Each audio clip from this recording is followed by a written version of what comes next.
This is live, but we can get it from our Okay, great. Did you send the link? I have not, but that's what I mean. I wanna. You want to send it to Great.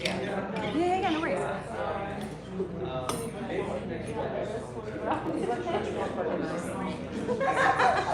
You know, I'm a little bit of a little bit.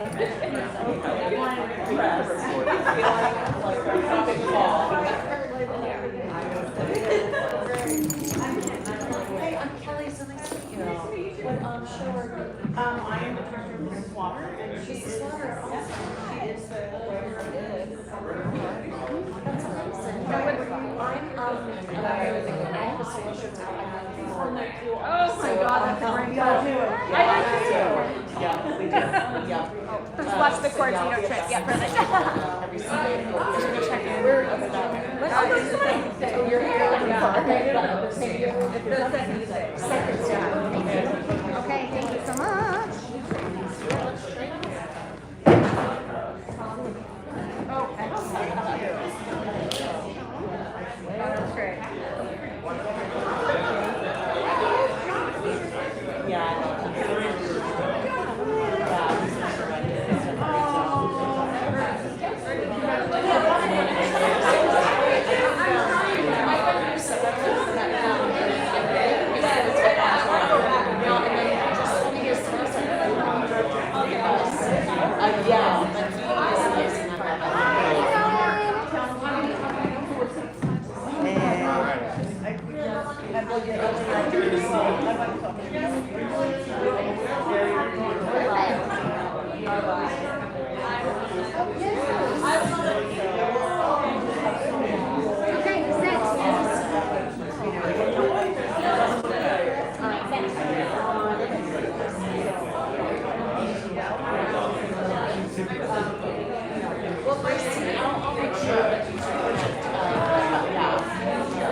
Tonight is going to help you with your to-do list and to start prioritizing the next 2 months of your life. This is the last town hall, which is absolutely nutty. So thank you all so much for being here. My name is Lois, in case we haven't met. I'm looking around and I've met most everyone in this room. My pronouns are she, her. A visual description: I am a white woman with mid-length brown hair, currently wearing a peach, what does one call this? Suit, vest and pants. We're doing fine. Everyone is doing fine. Yes. Yeah, there's that. Ellen, do you want to introduce yourself? Hi, I'm Ellen. My pronouns are she, they. And as a visual description, I am a white woman with brown hair, bangs, and it's wavy. I have a brown shirt on and blue jeans and white shoes. And we're the co-executive team of Fringe. Yeah, yeah. If you haven't met us, hi, welcome. Introduce yourself afterwards. Yeah, welcome to the Fringe family. Before we kick this thing off, I'm going to do a land acknowledgement. The Hollywood Fringe acknowledges that we are on the unceded lands of the Gabrielinos, Tongva, and Chumash peoples. Our statement serves as a practice as we commit to furthering our connection to Indigenous communities past, present, and emerging.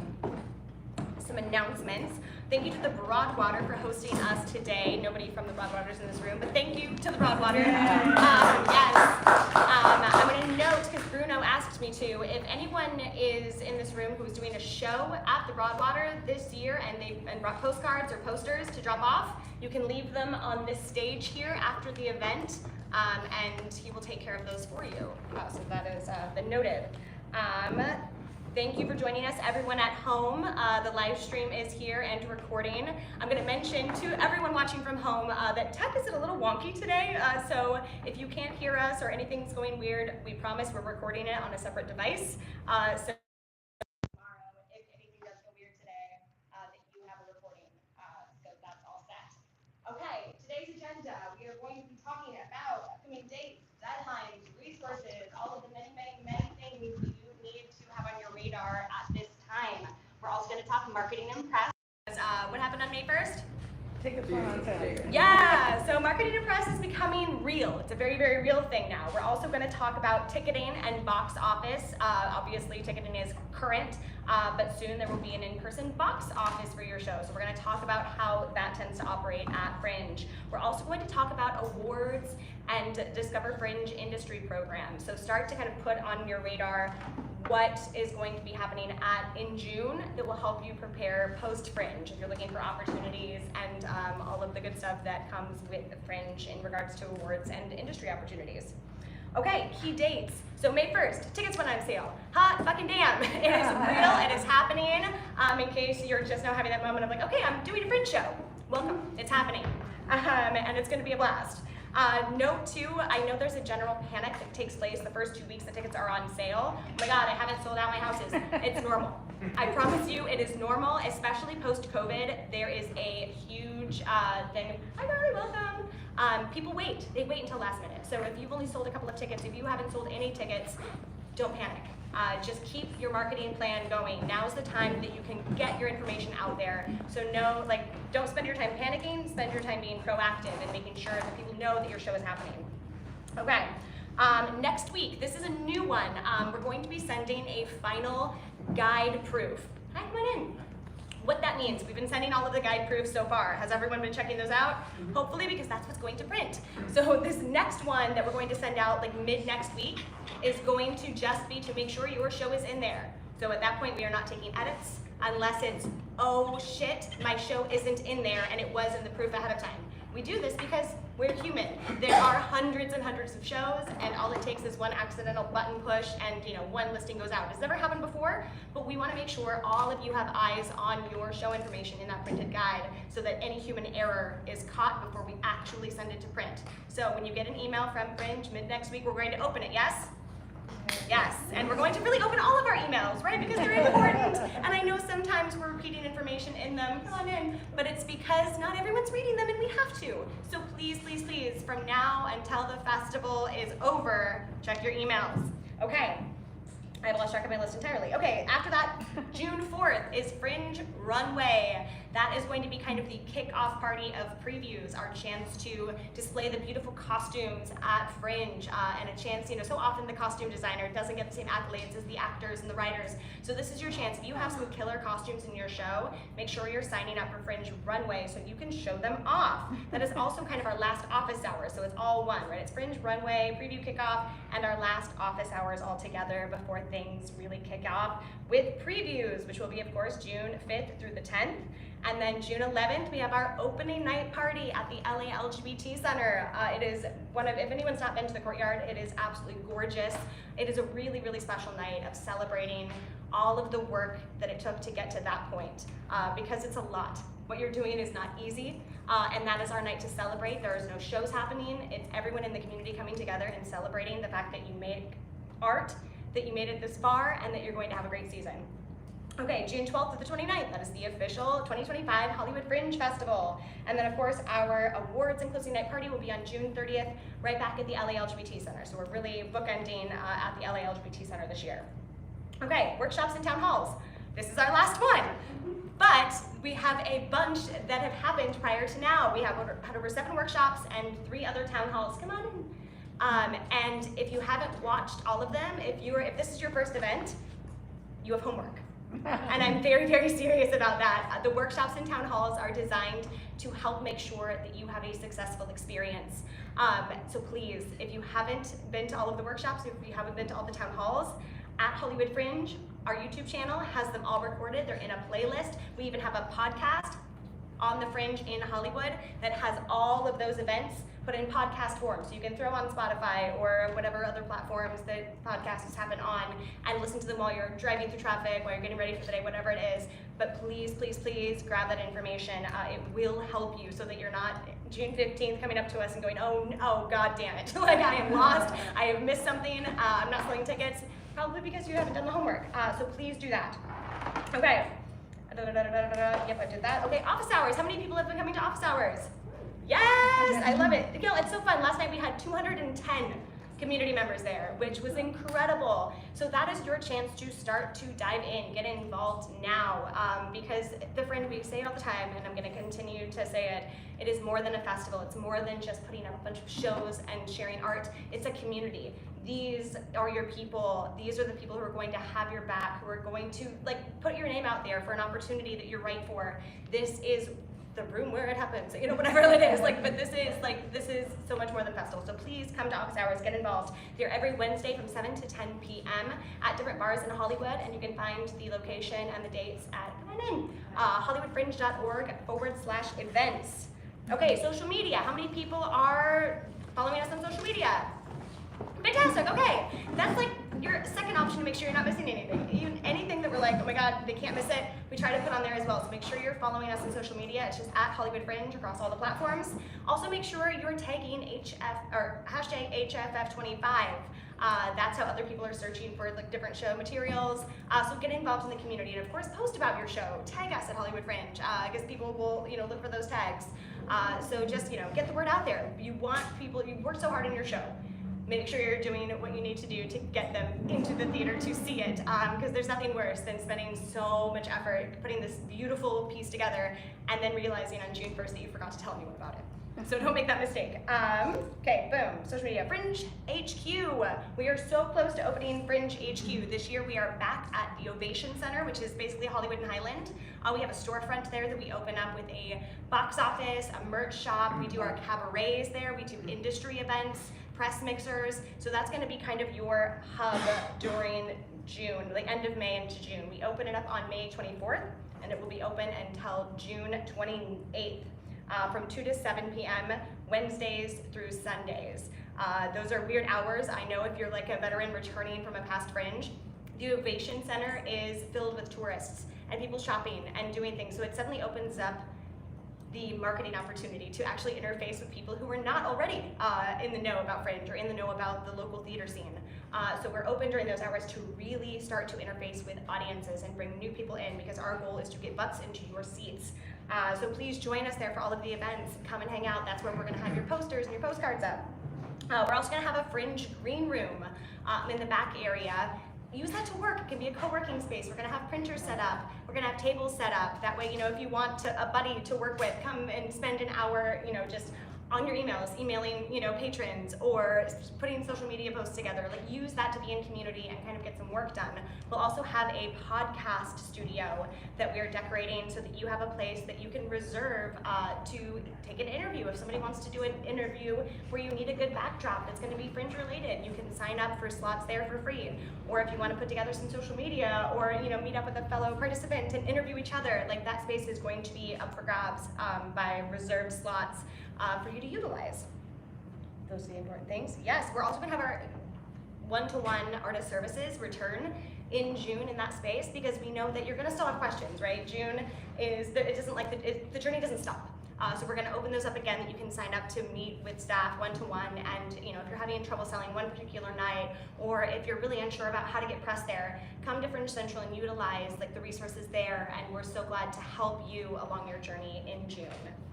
Okay, that's Fringe Central. Two things. Yeah. One, how do you think they can find out about all of these little signups, like doing the podcast room and stuff? Do you think it might be through reading their emails?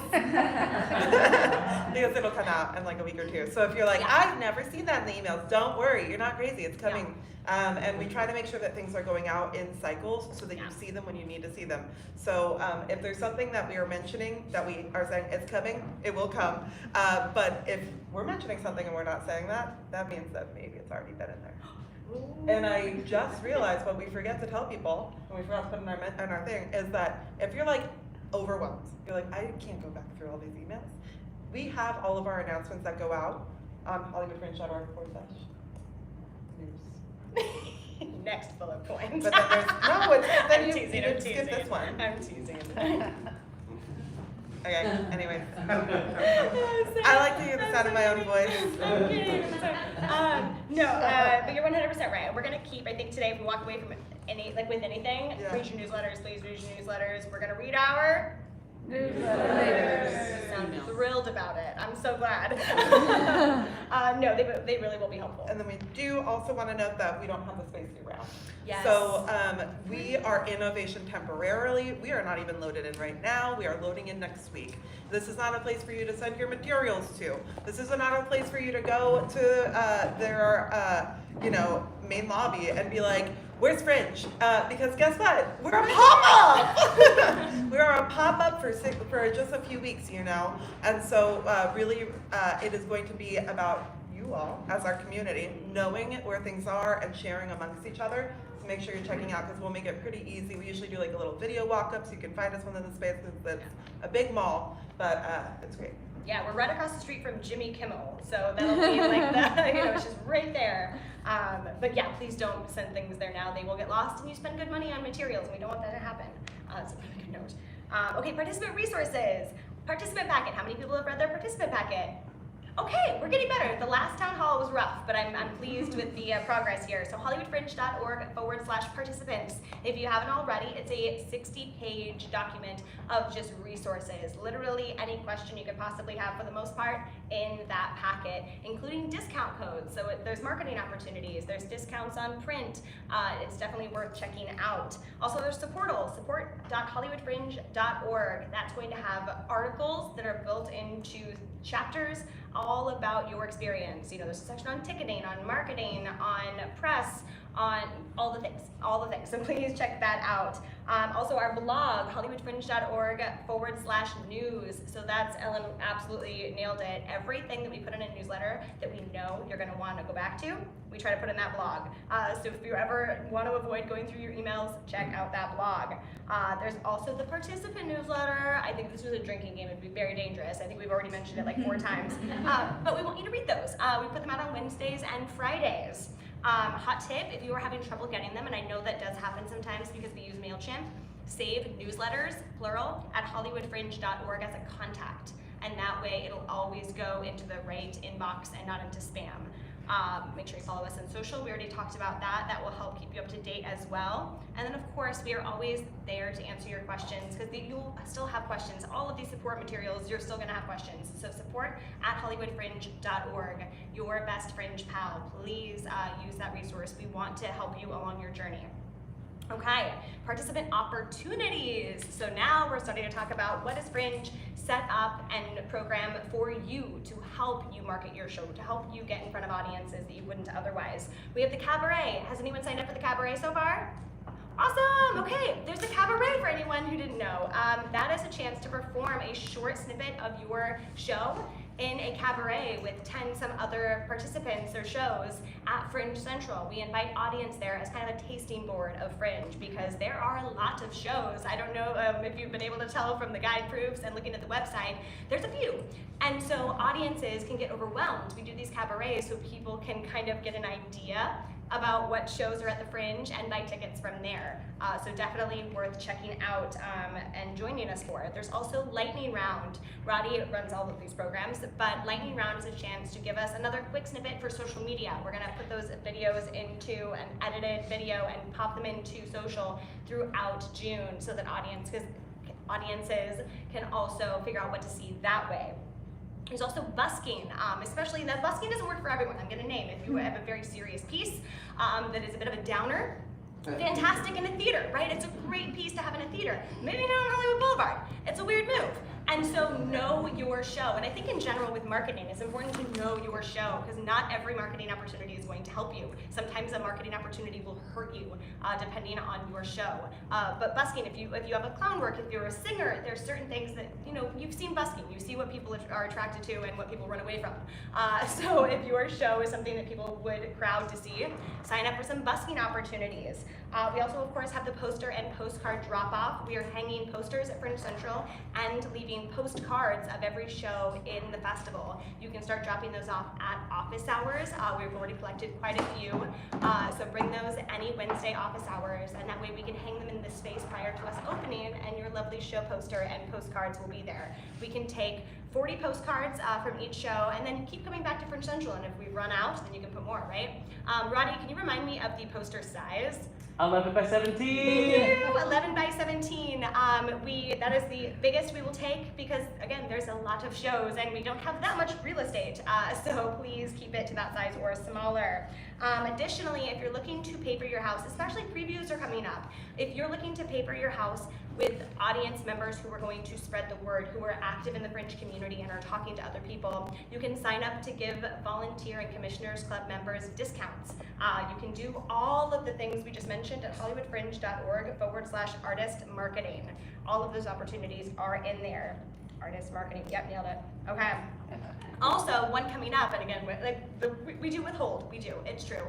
But we do this so that we don't give you so much information that we all get lost in the shuffle. But on Friday, on the participant email, sponsored drink applications are going to open. It is an auction. We do 3 sponsored drinks at the opening night party. So we don't have a full cocktail list except for 3 shows can auction to win one of the 3 spots, and then we create a drink inspired by your show. And you tell us, the theme of your show, colors that your show inspires, what kind of alcohol you like, or what kind of mocktail you like, and those become the 3 featured drinks at our opening night party. So it's a great boozy advertising option.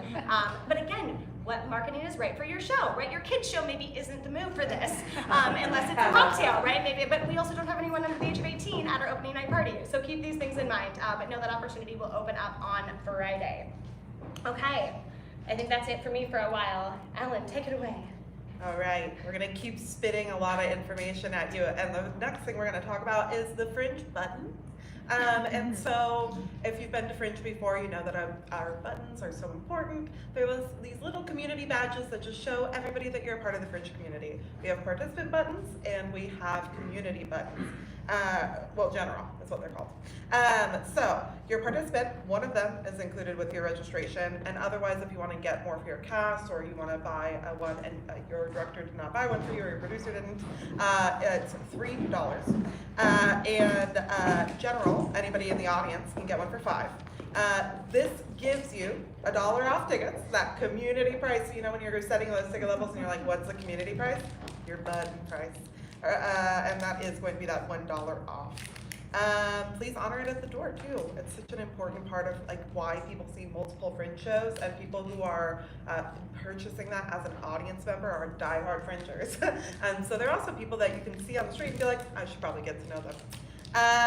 So it also grants you access to our opening night party. If you want to come to the opening night, you can I know, I'm so sorry. I'm trying to be quiet. It's so loud. No, don't even worry about it. We all need to. We need to respect our bodies. Yeah. It gives you access to the opening night party. And so if you're like, Ellen, I want to get it before the opening night party, before I get there. Sorry. It also grants you discounts to local businesses. So we keep talking about this hotspot program, right? And this is what it gives you access to. And so, we'll have all of these little artist hubs and places that people will be able to hang out in. And your button will give you that discount. We also email you a button. So if you're like, I forgot it, you can always show the virtual one. Physical buttons, you're like, I want it. Guess what? It'll be here soon. In a couple of weeks, we'll bring them to office hours.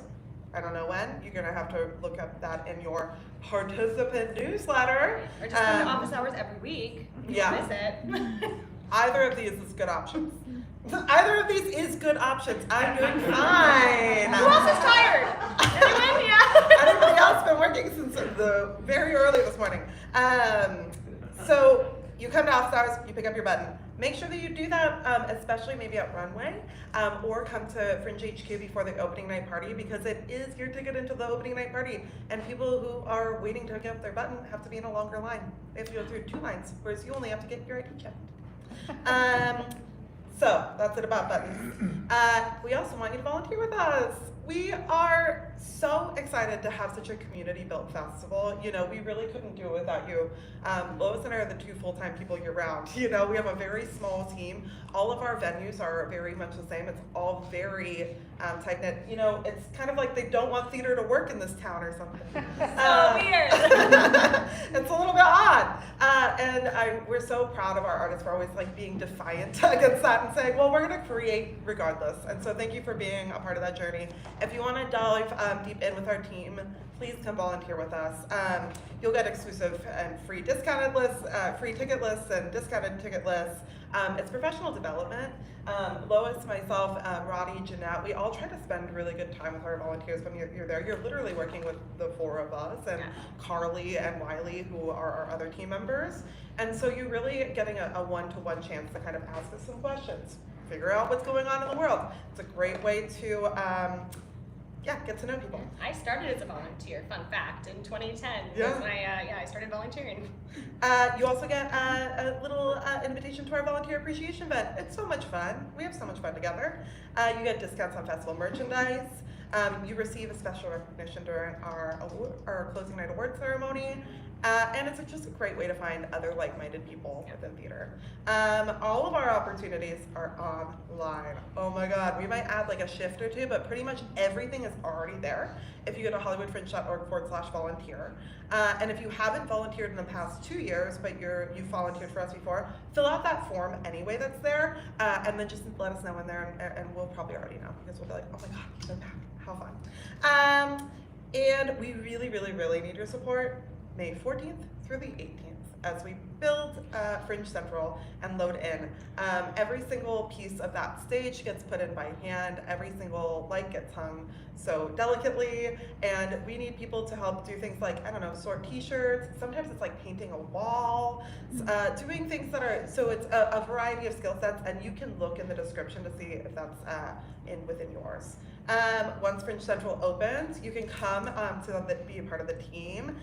Some of our volunteers do this thing called like Street Team, which helps promote shows. And then you can also help us with our box office. And you know, when we're working the box office, we don't promote shows because there's a very, very strict thing. There's so many of you babies. We'll promote maybe like a category. We'll be like, oh, this is the cabaret category. If somebody's like, oh, this is the type of work I like. And we have very specific ways that we deal with customers. And so you'll have like an outline on how to do that. But then you can also be like, and my show, and guess what? They're probably gonna have that like really like ooey gooey feeling of interacting with you at the Fringe box office and then come see your show. So it's really, we really don't discourage you. There's also guide drop-offs if you're like, I wanna just help like distribute our materials. Distribute yours at the same time. Everything that you do for us, we wanna make sure works for you and your show. So if you do wanna get involved, go to hollywoodfringe.org/volunteer. Our last section before we get to a Q&A, so if you have some questions boiling, don't worry, we're about to get there. We want to talk a little bit about our community ethos and our code of conduct. And if you've been to our events before, you probably know what this is, but it's so important that we reiterate this at every single one of our events as we move into community together. Now, more than ever, it's really important that when we're stressed and we're on edge, it's easy to forget that you are in a professional environment. You are in an environment that is a community-driven environment. It is meant to be a blessing and exciting to be here, but there's gonna be moments that feel like a curse. There's gonna be moments where you're gonna just feel at that capacity, and when you feel that, it's even more important to connect back in with yourself and take a deep breath. We really want to talk about that before we move kind of into some other little tenets that we have here as a community. This festival is built on freedom of expression and lack of censorship, which means we have to maintain the most respect for each other within these spaces. And that ultimately gives us space to create, gives us the space to be able to create the work that we are doing, take these risks, and be on the cutting edge of theater. We don't censor your words unless they are actively harmful or hateful towards a protected group. For instance, women, people of color, queer and trans folks, disabled folks, deaf folks, fat folks, religious folks, anybody who has, you should be nice to everybody, but also these are the people that are often experiencing these microaggressions and larger aggressions on a regular basis, and we don't want them to experience that here at Fringe. There are limits to this uncensored nature that I just talked about, and that little limit is set by our Access Advisory Board, which is our Artist Advisory Board, and enforced by our staff, and a Code of Conduct Committee, which is made up of our board and staff. We have a very diverse community, one that often has more women and non-binary people producing than men, and we attempt to foster a community where these folks do not face the gendered issues they typically face in a working environment. We are on a path to making this Fringe more accessible. This sometimes means that we might use a disability term that you're not used to or familiar with, or an interpreter might block your view of the panelists, and we're gonna just take a step back. We're gonna Google those terms. We're going to ask questions when it's appropriate. We're going to move seats if we're blocked and appreciate the fact that you can move that seat and you don't have that access need that other people have. We're a space that is committed to anti-racism, not only through our words, but through our actions. In many environments, people face microaggressions and racism on a daily basis. At Fringe, we strive to keep these behaviors out of our spaces. We are radically aware of this kind of culture that we live in here, and we try to engage folks in conflict resolution whenever possible. But if it comes to a point where you're not able to engage in conflict resolution and we come to you with a problem, there is going to be a time where we say, you know what, Fringe is a privilege, it's not a right, we're not a government institution. We are a safe community space because our artists have kind of asked us to be.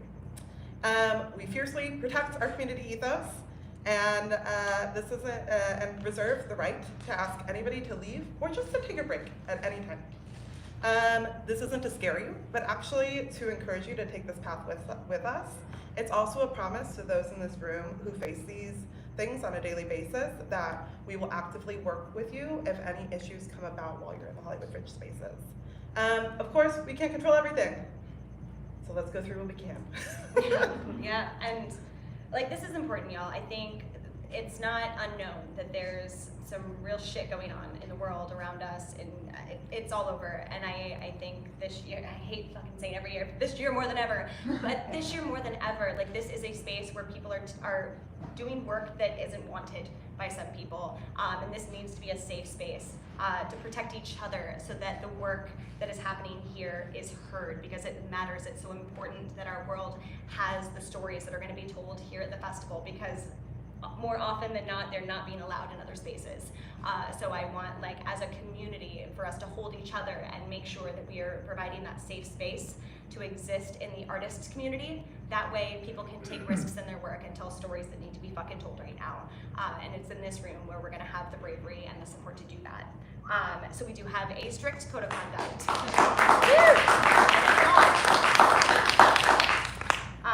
So what does the code of conduct exactly entail, right? Every year we have to add the specifics to make sure everyone knows what those boundaries are. The following are not allowed in our community: microaggressions, verbal, physical, we're gonna try that again. Verbal and physical intimidation, hate speech and harassment, sexual harassment and assault, excessive consumption of alcohol or other legal substances, right? We have parties, we're going to be in bars for office hours, so we just want to keep tabs. We're professionals, we're grown-ups, we can handle it. Aggressive behavior is not allowed. Disrespectful behavior is not allowed.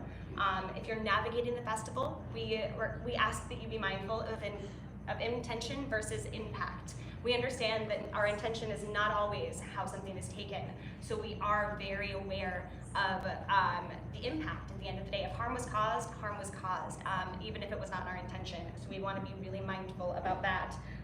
We also, at the Hollywood Fringe, we look at the impact. And of course we talk through the intention, but indirect or not, the impact was there. We also want to make sure we're mindful of public versus private interactions. This is a community. There is this, you're going to have great friends here. You probably already do. And so it is easy to see those lines blurred. So please remember, when you're at office hours, when you're at town hall, when you're in line waiting at a box office, that it is a public space. So an inside joke that Ellen and I have might not be appropriate for the public. Even though we are standing next to each other, we are having a personal conversation in a public space that is not private. So please be mindful of that in Fringe spaces. If you make a mistake, we ask that you bravely take responsibility for it. That's it. We have very few problems at Fringe, and we do ask that if a staff member comes to you because of an issue, that you take it seriously. It's real. We're coming to you because there is an issue, and we expect you to take it seriously and not jump to defiance or defense that tends to come with white supremacy culture, right? We're ingrained to be embarrassed and then we get defensive. And so we just ask that you show bravery if something is to come up, take responsibility for it, and grow, because we're human, we're gonna make mistakes, and we don't believe in, I had a word. I had it. I don't know where it went, but I had it. There was a word. But we want to work in growth. We always want to work in education and growth, and so know that that is our main point always, unless something is unsafe. In which case, there's not a lot of room for growth in that moment, and that is one of the few times that a journey will come to an end, when the participants, the community is no longer safe. So know that's what the line is. The line is not that hard to follow. Most people follow it just fine, and we have a really special community because of it. Know that as the primary producer, like the person who registered the project, it is your responsibility to make sure your cast understands the rules here at Fringe, and that you are the one who is essentially impacted if things go poorly with a cast member or something like that, because you are in charge of your production. So no, if you haven't already, have this conversation with your team, because we want the whole team to come to events. We want Fringe to be a space not just for the primary producers to come, but for your whole cast and your crew. So make sure you're having these conversations early on before things really kick off, so that everyone is on the same page.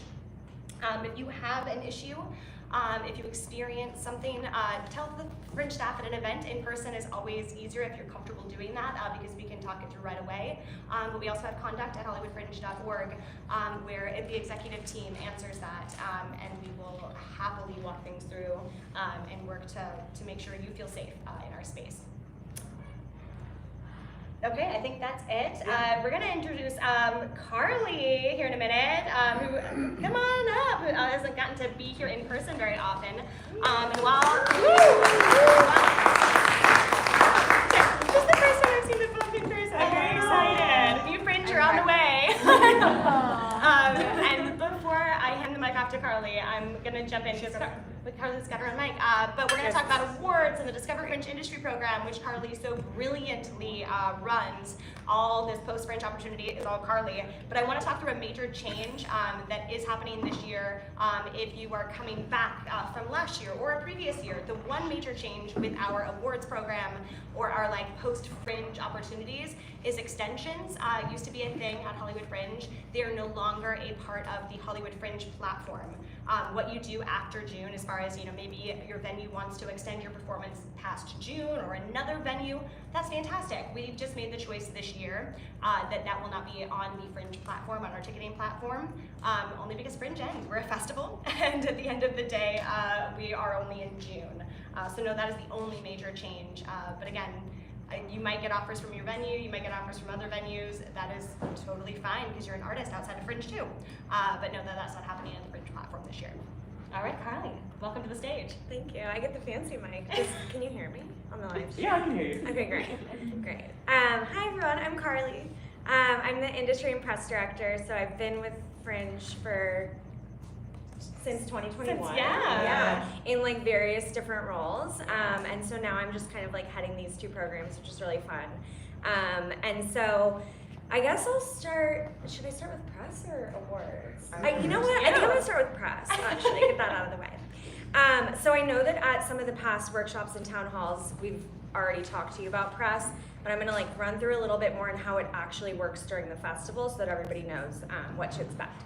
So, as I'm sure you've heard by now, we market the festival, but like Lois said earlier, we don't recommend your show at the box office. We're not directly marketing individual shows. It's the festival itself, and it's up to you to market your own show and invite press to your show if you want them to be there. So if you haven't already written a press release and put it up on your project page, you should definitely do that. We have a whole section in the supportal and as well as in the participant packet for tips on how to do that. So just make sure you have a press release up, because when press go to hollywoodfringe.org/press, they will see press releases. And oftentimes that's how they will decide what shows to see. So just make sure you do that if you haven't already. When it comes to inviting press to your show, just do your research. Look who has covered Fringe in the past. I mean, it's the same thing that we do to build new relationships too. We figure out who's covering what in LA. It changes so often. There's so much press turnover, and press is really, really hard right now. So just look at who is covering theater right now, and maybe there's an angle with a health and wellness outlet or something like that that wants to cover you and get people to come to your show that wouldn't otherwise know about it. So get creative, but yeah, press is really challenging, so I'm just gonna be really open about that. don't worry if it's hard to get in touch with press people. We manage press credentials for the festival as a whole. So if somebody wants to register as press, they come to us, they go through our whole, our portal, and we approve them if they are actually press. And then they have access to request comp tickets for your show. So they will have like this special little badge with their profile that will tell you that they're press, and they can request them. So keep on top of your email, because those requests will come directly to the primary producer. So the press requests are sent to the primary contact, and you have to approve their request. So just because they request it doesn't mean they're automatically coming. You have to approve them. Sometimes we'll get an email from press saying like, so-and-so has not approved my request. I really want to go to their show. And then we will do our best to reach out to you if they tell us, but we're not monitoring your inboxes or your emails. And so if you miss a press request, that's unfortunately something that we just don't have any control over. So if you think that they might come to your show, I recommend holding a few seats just in case. If you think that your show is going to sell out, maybe hold a seat or two if you think that press might be there. But yeah, if you have any issues at all with press, you can always email support@hollywoodfringe.org, and we'll get back to you as soon as we can, obviously. And again, if we hear from a press member who's having a hard time getting in touch with you, we will do our best to reach out to you as soon as we possibly can. But again, it's really up to you. So, Can I add really quickly? Yeah. In the same way, so right, like you have to approve it. Remember, like you are not obligated. You have full autonomy over your tickets and what you choose to do with them. So you do not have to approve press or industry or that. Just know that you have that ability as a producer, because that's your money and it's up to you. Yeah, exactly. And we do encourage press to, if they can pay for tickets, we encourage them to do so. So just know that too, that some will do that. Press will review on their own pages and sometimes the Fringe site too, but press going to your show does not guarantee a review. So just know that, but of course, hope for the best and try to build that relationship so that they will leave you a review.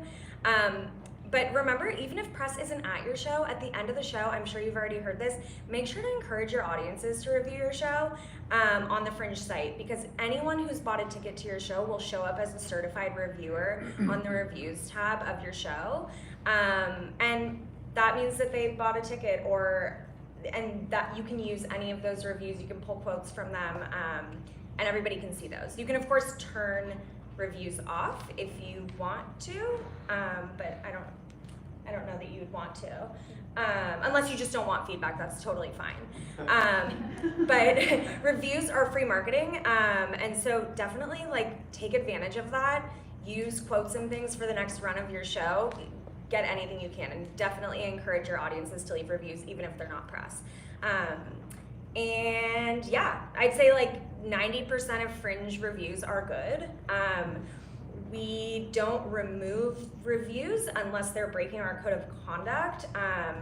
But if something is a critique, we don't remove it unless it's actually just breaking the code of conduct. It has to be personal. If it's personal, like, and it's hateful, or like if a cast member was misgendered, those are things that we would remove. Yes. And then, yeah, we're working on a Meet the Press panel for the first time ever. We have done a Meet the Press mixer before, and we're changing it up this year. More details on that coming soon, so read that participant newsletter. It'll be in there. I think there are 10 mentions now. Read it. So yeah, that's kind of press. And some of this ties into industry too, so if you have any questions, we're gonna just do those at the end of both of these sections. But now I'm gonna shift to industry and awards, which is different from press, but they kind of run similar. So, okay. I'm gonna start with awards, because awards fit into our arts industry program. So awards are really fun. They are not the whole reason that we do Fringe, so don't get too wrapped up in it. Don't get stressed about it. It's very exciting, but it is not the whole festival and is not the whole experience, so do not let awards dictate your festival experience, please. So there are two types of awards.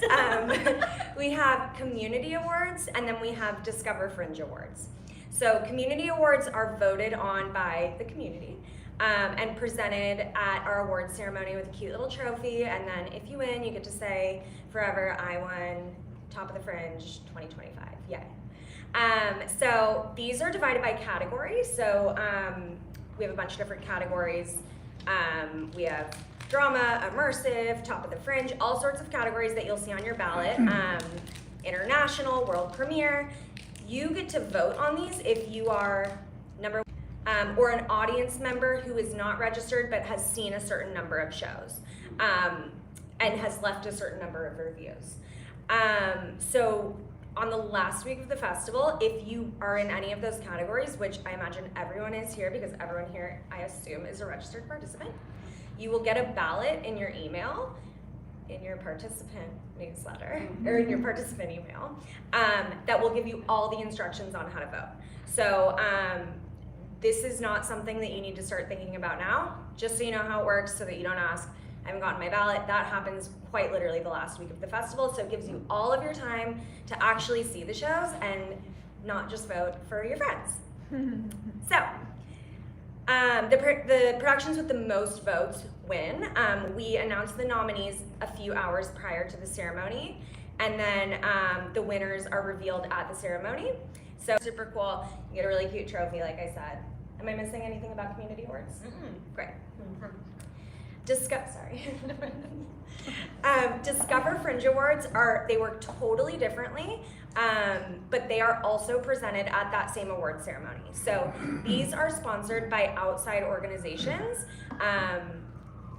They are more specific than community awards, and they oftentimes include some type of reward.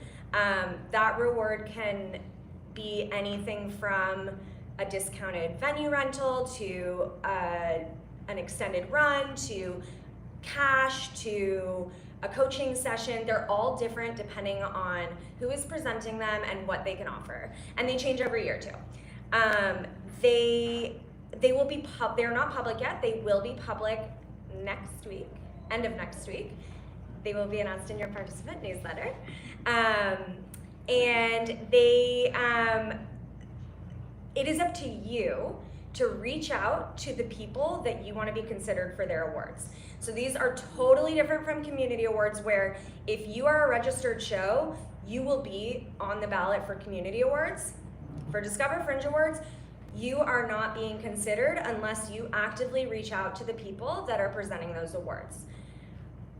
When you reach out though, please read the requirements and make sure that you qualify.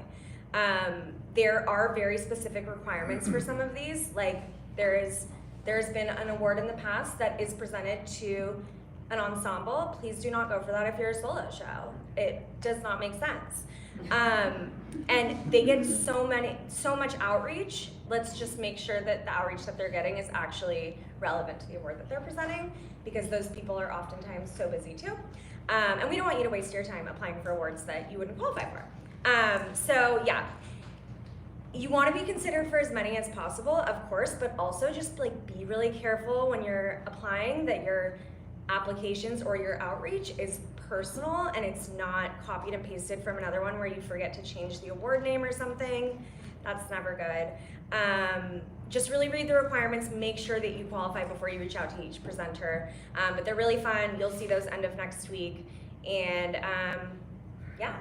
Hot tip on that, because what Carly's saying is 100% right. These are the moments where your producer side gets to shine, y'all. And so often, like all of the industry professionals, the award judges, they all exist in the same community. They all know each other. They all talk. So if you are that show that's an ensemble applying for a bunch of solo show awards or vice versa, like what you're showing these industry members, these award presenters, that you are not prepared to take your show to another country, another state, to a booking that you have to really produce and sell tickets for all by yourself.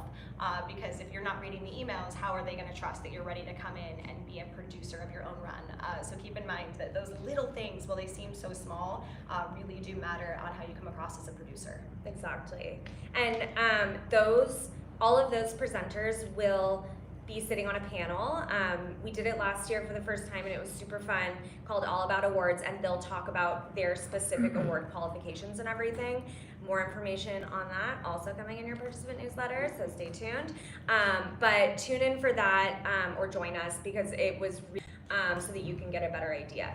And again, all of those will have different deadlines, so just because one award they need applicants by one date doesn't mean another one is that same date. So just make sure you really pay attention to the individual awards on the page when we send it out. And yeah, I know I said this in the beginning, but just a general reminder, awards are so exciting and so fun, and I know that everybody gets so amped about them, but again, they are not the full festival, and there are so many other amazing ways to have fun during the festival, even if awards aren't a part of it. So just remember that, because I mean, I've never won an award and I still love Fringe. So yeah, so there are so many opportunities, which kind of leads me into the wider arts industry program, which I'll talk about now. So awards fit into industry. We are continuing to grow this program. It started a few years ago, but as I'm sure it has been made clear to you over the last couple months that you've been coming to these events, a huge focus for us is all of your success in the post-Fringe world. So we really want Fringe to not be the end-all be-all of your show. We want it to launch you into your next endeavor and take you wherever you're gonna go. So we want you to feel safe growing your art here, experimenting with things, and also we want you to see this as like the first step and not the last step. So the industry program doesn't necessarily have like those tangible guarantees like our awards do. Like you're not gonna go to something at the industry program and walk out with like necessarily a discounted venue rate or something like that, but there are so many opportunities to learn and to get your name out there and think about what's next by meeting some of the people that'll be involved. So we're getting as many people as we can from arts and entertainment industries so that you all can meet some of these people and potentially take your show to the next level. So for this year, that includes obviously the awards, like we just discussed, potential to get industry folks to your shows, which works almost identically to press, but a little bit differently, and then special events for networking and education and that kind of stuff. So I'll go through those like in a little bit more detail one by one. So awards we just talked about, but yeah, I guess the one thing that I didn't mention is that when somebody is an award judge or when they are considering you for an award, they will be registered in our system similar to press, but they will be registered as either award presenter or award judge. You might get a comp request from those people if they want to see your show to consider it for the award. It'll work the exact same as press. You'll get an email. You will get to decide if you want to approve that comp request or not. And then they will come to your show or send judges to your show and then make their decisions with their committees. So just know that if you're getting requests from from presenter or judge, that is why. They will often write you a note too, letting you know why, and you will probably be expecting it because you will have applied for that award.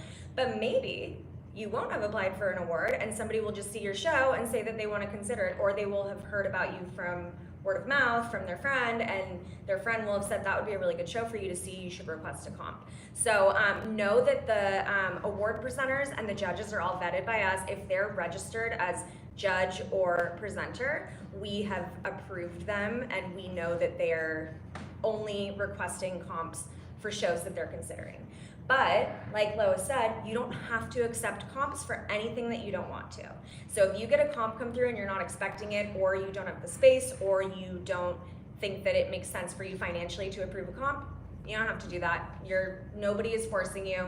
You never have to feel like you have to accept anything. So just keep that in mind. So with other industry folks, there are some people in the arts industry that are active at Fringe, but they don't necessarily have the capacity to present an award or to provide an opportunity right now. But we're providing access to those folks through our industry program still.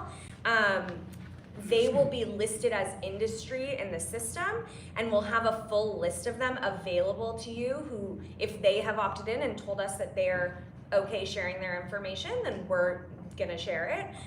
If you've opted into our industry program. So we started this last year. We basically want to be able to connect you as much as we can. And so you'll get a participant email with instructions to opt into this program. You do not have to opt into the industry program to be considered for awards. This is just for like a little bit more access to read bios and get connected with people who are interested in Fringe but might not necessarily have an opportunity for you.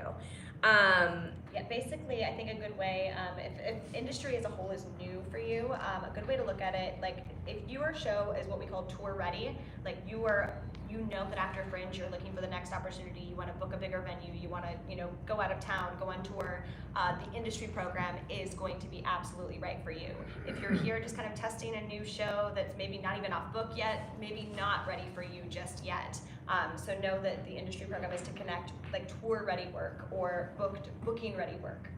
And you can still attend, like the kind of next thing in this is that we're gonna have networking and event opportunities and panels and things like that. You can attend those even if you don't have tour ready work. You can totally come learn from these people. We invite these people to all of our events. There's no guarantee who will actually show up because some of the industry people come they come from out of town for a specific number of days and they see as many shows as they can. But we have curated events, especially the last week of the festival, that'll give you opportunities for networking and to come to a panel. So dates and topics for those will all be announced very soon. Go ahead. Carly, do they have to sign up right away, or can they see how their show is doing after it gets on its feed and previews? They can totally see how their show is doing. You do not have to know right now if your show is tour ready. Yeah. You might not know until The week of the first Yeah. week, until you see it, until Yeah. you get an audience reaction, right? Yeah. And that doesn't mean, it's about building that word of mouth. So if you're on that, I'm not so sure about it, wait. Because the worst thing that could happen is you put all of your eggs in that basket instead of getting your show to the right level right now and selling tickets, which you need to do as well, right? You need to be able to sell seats and be able to have a house that a producer would come into and be like, oh, this is ready to sell again. Because the truth is if you're not selling your Fringe show, the way to do this is by producing yourself, The way to get to that next level is to learn how to be your own producer. If you can't sell tickets here, then I don't think you're gonna sell tickets in the next one that costs more money, and then you're not gonna sell tickets in the next one that costs more money until you finally figure out your rhythm and you find out your audiences. That being said, Hollywood Fringe might not be your audience. So there is that as well, right? So like if you don't sell tickets at Hollywood Fringe, it's not like you can't make it anywhere. That's not what I'm saying. What I'm saying is that you might not know your show well enough to know what audience to tap into, and then that would be your next goal.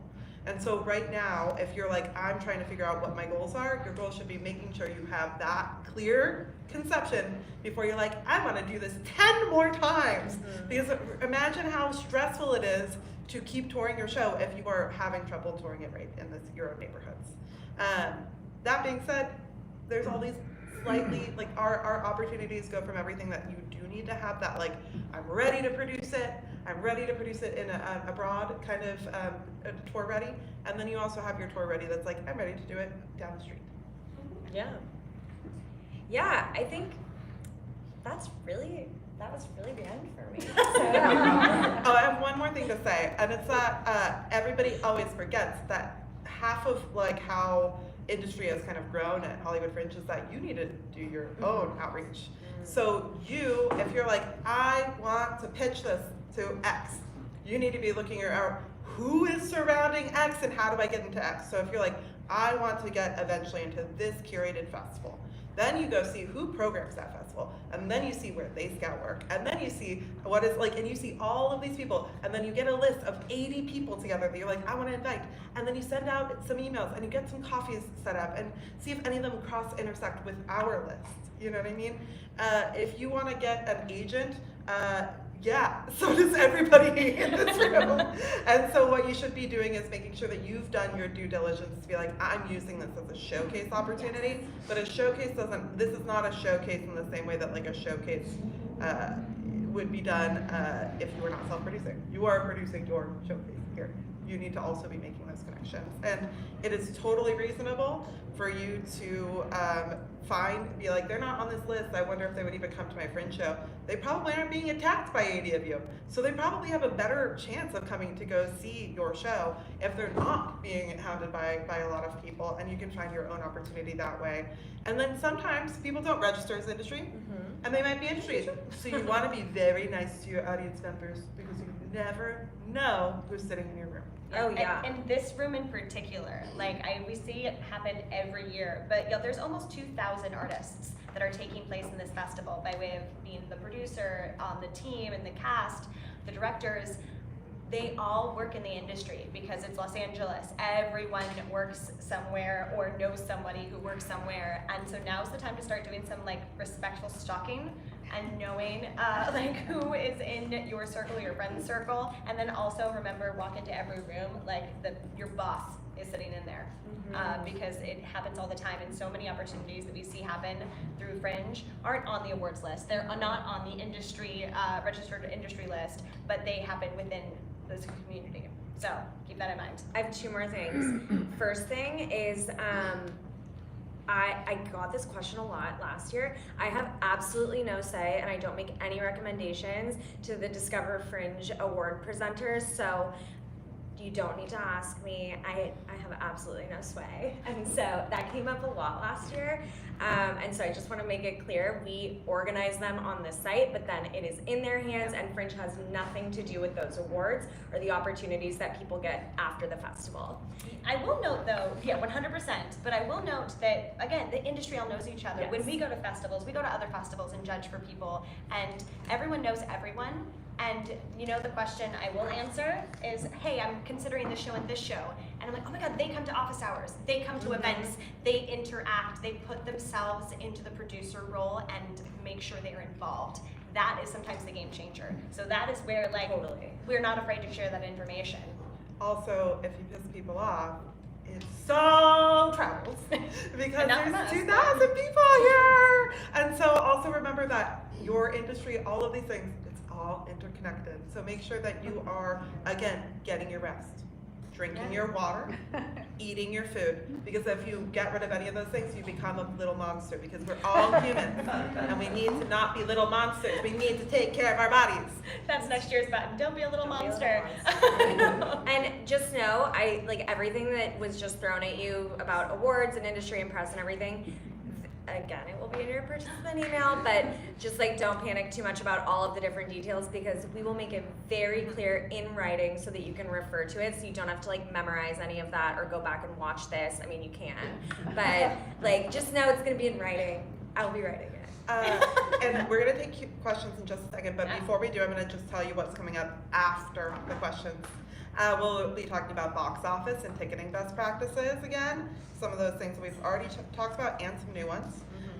We'll be talking about participant payout. We'll be talking about safety in June, and also some hot tips on how to be the best Fringer.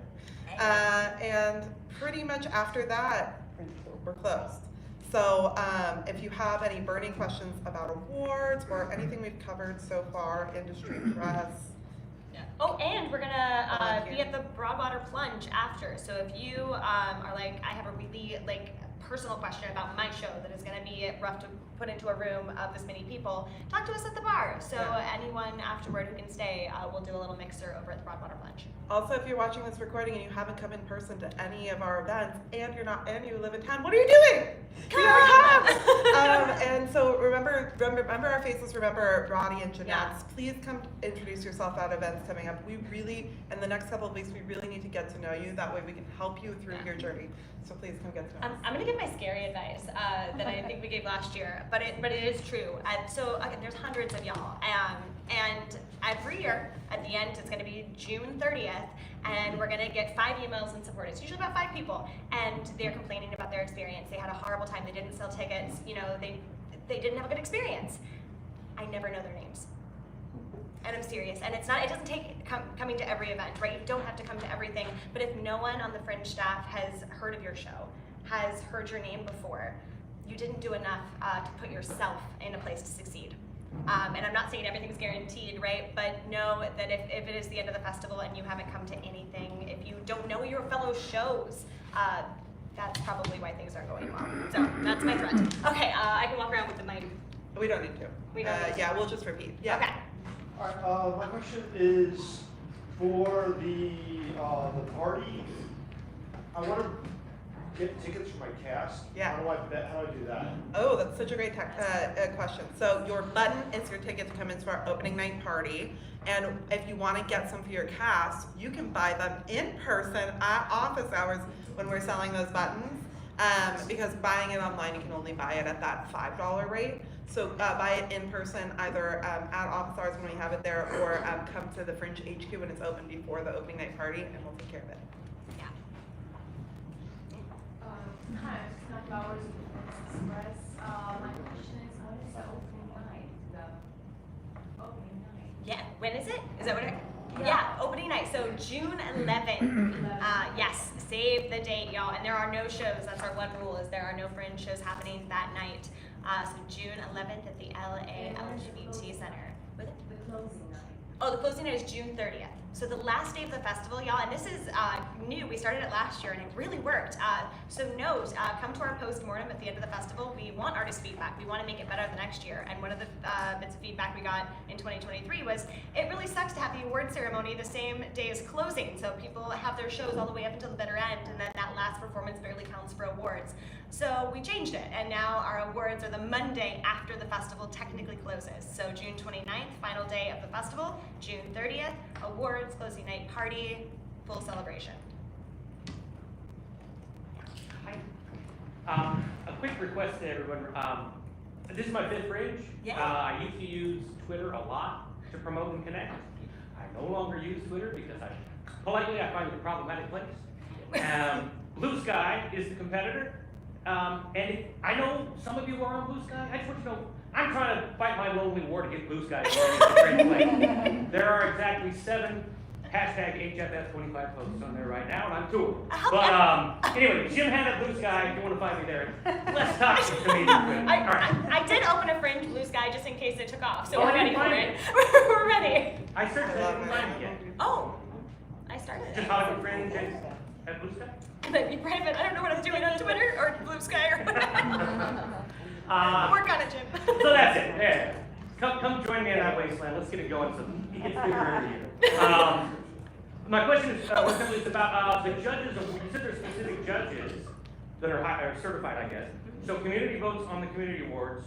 Discover sponsored awards have their own judges. What are they voting on? The award judges. So the judges are very specific. So community awards, that's anyone who's seen a certain Right. amount of shows, right? So that's where put that on the table. The awards, so we work with each presenting award person. So there's going to be different awards from, Soho Playhouse comes and they bring a show to New York. Adelaide Fringe, Sydney Fringe, Denver Fringe, Italia Off Fringe. They bring a show to their festival on scholarship. And so all of these opportunities have different judges. I know Soho's going to have their own judges that they bring in. Ours, for example, all of our partner festivals, we work with veteran community members who help us judge the shows that way, because again, we don't judge them, we love you all, but then we send those to the partnering festival. So it's always the partner organization that is making the ultimate decision, but that often means they have a team maybe of 4 or 10 people because they can't see every show. I think Adelaide, the award for Adelaide Fringe last year had 92 applications. That's a lot of shows to see, right? So sometimes, judges are a group of 10 people who are trying to narrow it down so that we can send, Adelaide Fringe 10 shortlist shows, that kind of thing. And sometimes judges will overlap between different awards. Yes. So you might see somebody that's judging 3 different awards. So we try to specify that. Sometimes a judge might also be press. There's sometimes some overlap. So just know that they overlap a little bit. Pleasure. Jim Anarchy and Trump is our show. And Blue Sky, it turns out. Not a sponsor. Hi, my name's Kelly. I'm doing Idling, Florida, and this is my first Fringe festival. And so I rented a smaller theater, and so I'm getting a little overwhelmed about the press and this and that. And then when we go to mixers, everyone is so friendly, so we're all like, I'll come to your show, you come to my show. And now, I don't know, if you are someone, like, I did a 43-seat theater, and so, I don't know, do you have any advice in terms of, because, you know, I want butts in seats, but then there's only 43 butts in the seats. So is there something, if we are in a smaller theater, in terms of as we try to produce ourselves and market ourselves, maybe advice on the best way of how to do that? Well, I would say is right now, just set yourself 2 to 4 tickets per performance, everybody, aside for those, oh shit, a week before moments. Yeah. So you want to sell out your house till about 4 seats, and then you want a wait list. You having an oversold house every single event would not suck. And some people do tend to paper their preview or that for that early word of mouth for that reason. And so you can also kind of think, I'm gonna put 10 paper seats in my preview. I'm gonna put 6 in my opening. I'm gonna put 4 in this. And then you need to save at least 2 for your closing. And then also remember that not everybody might show up. And so you can always create a wait list. A lot of people, and some venues have their systems for this too. So please, if your venue's already talked to you about this, then don't worry about this. But if you are running your box office or you have that, it is totally cool for you to be like, email somebody back and be like, I actually have a wait list, or put on your project page if it's sold out, but here's the wait list, and they can fill in a little Google form and then they become your wait list, you know? It's really a good problem to have. And so what I would say is just aim to keep those 2 seats for that last performance, more for those middle performances, because you know, you just might want to make sure that you have that word of mouth going into it. And if you have all these people who are excited to see your work, why not bring them in, you know, and then make sure that that then leads to those sold tickets. Yeah, 2 things. So how to do that, like logistically, you have full control over your house size to lower it. You cannot make it higher, because that's a problem. Venues can change your house seat count. Okay, we're doing good. The amount of people who can sit in the seats in their house, but you can lower it. So if you want to know, okay, I need to save 2, you know, per performance or what have you, you can lower that house capacity and then raise it if you don't end up needing them. Or you can set aside comps. When you go to view performance, you can click comped tickets, and you can set aside. And then if you want to release those later, just email support, because we do need to release those. But you have that ability to kind of market, like saved for press, saved for industry, what have you. And then when it comes to sharing comps, like I love it. It's part of the beauty of Fringe, right? It's like an in-kind way of making money at Fringe, where you're getting to see maybe 30 shows for free, because you know, of course, you're giving your seats to your fellow Fringers. But it's okay to not indulge in that. If you know you don't have a lot of seats, you can say, okay, it's my first 5 offers, and then as long as you come through with promises and are a good person like that, you don't want to be like, okay, I'm gonna take a bunch of free tickets and then not give any of the ones I promised. Don't do that. That's being a jerk, and that's gross. But it's okay to say, you know, I'm so sorry, I don't have any left. I would still love to come support if you don't mind giving a ticket. Like, so as long as you're communicating and being kind, there's no pressure there. Yeah. Okay. Any more questions? There's Yeah. one here. Nope. Somebody else? No. Yeah. Okay. Hi, Joseph from Exodus the Musical with my wife here, Fiji. This might be slightly off topic, but apropos of getting butts in seats, one of the things we plan on doing is social media advertising, Instagram, Facebook, etc. Is there anybody I can speak with about the potential of pixeling the ticketing webpage, the landing page for our tickets, so we can track whether or not the social media ads are actually working? Oh, okay. There's a way to do it. So I'm gonna. We have to repeat the questions. I have to remember. So sorry, live stream. We've done you wrong. We're putting it in. So the question is about how do we track? Because this is important, right? Good producing is how do you track what marketing scheme is working? I think the best way to go about this, and it's kind of like tricking the system, is using discount codes. And then you can, like, even if it's $1 off or whatever, use this code, and then you can track how many are sold. And that's going to be the best way to track what marketing is working. And so sometimes that does mean, like, okay, I want to sell my tickets for $15. I'm going to put the general at 16. That way I can, use a discount code just to kind of cheat the system there. So you have another idea? Yeah, and I will say that it's so hard to use. Our ticketing site is very complicated, and so adding additions like that is just not like something we can't do so bespokely. But I will say that something to think about for the Yeah. future. So that's like a good point for us to kind of think about is Bringing that into the we can- post town hall, Yeah. And I think because right now too, y'all, like as much as like there's 1,000 things I wish we could do, right? Now is not the time because now's not the time to change coding and break the system when there's hundreds of shows on sale. We know because we broke the system last week Yeah. for 2 hours, and it was the That worst. wasn't 2 hours. It was like 30 minutes. It was the worst 30 minutes of my life. It felt like 3 days. But you know what I mean. So just to let That's you know, great, yeah. when it is a good idea, but no capabilities right now. Yes. Could you repeat what percentage of tickets you have to sell through your site and what you can sell elsewhere? Yes. Okay. 50%. Most people do all of them on the Fringe site, so no, there's no rule that you can't not do all of them, but you have to do at least 50% on sale on the Fringe site. And then if you want to do the Today Tags or another like third-party platform, you can do that elsewhere. Totally, just keep track. I can't say that enough. Make sure, because you are going to be manually handling 2 platforms, so make sure if you are splitting up your tickets like that, that you are keeping track and that your audience is getting the same information they are from Fringe. Because it's still the Fringe audience, right? So you just want to make sure you're kind of doubling that marketing. But like, for instance, if someone's coming the day up and they're like, I just can't do this French thing, you could just have them Venmo you right there and I'm saving you a seat because you could not figure that Oh, out. yeah. No, that's fine. Okay. As long as, like I said, you're aware and you're not going to oversell your house. Yeah. Like that is our requirement. We're not monitoring it.